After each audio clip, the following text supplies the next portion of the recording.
The bottom line is people want to work for a company that cares, period.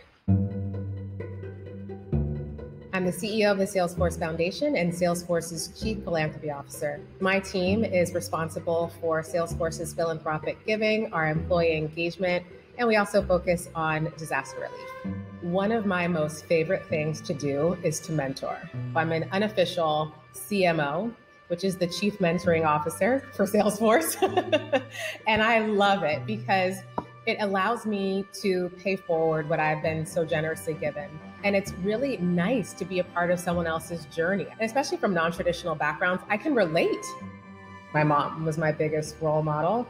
She was a single mom. Her goal was to raise a successful adult. And so I think for her, seeing my career, seeing my personal life turn out well is probably the biggest gift that I could give her. And it's the gift that, I pay back to my mom because she gave me everything. My name is Ebony Beckwith, and I'm ready to make change.